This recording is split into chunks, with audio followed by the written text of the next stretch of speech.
Dostonaga bu salatlarchi? Salatlaringni o'zlaring yelaring. Mana men go'sht olsam bo'ldi deyman. Pastda ulpatlar kutib o'tiribdi. Bugun bir maza qilib go'sht yeylik.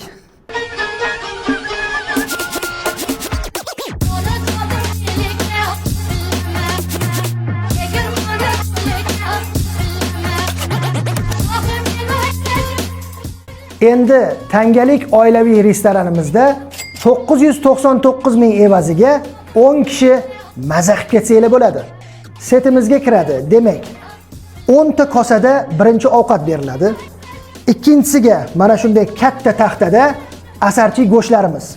Undan tashqari 4 ta non, 2 ta iced tea, salatlardan, vinegret salatidan 2 ta, svejiy salatimizdan 2 ta, olivye salatimizdan 2 ta, suzma 2 ta, morskoy kapris salatimizdan ham 2 ta beriladi.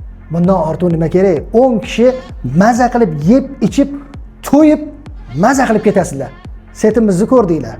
Oila bilanmi, do'stlar davrasidami maza qilib yeb, ichib, to'yib ketadigan joyi. Tangalik oilaviy restoranimizda hammanglarni kutib qolamiz. Raqamlar qoldiramiz. Buyurtma berishingiz mumkin.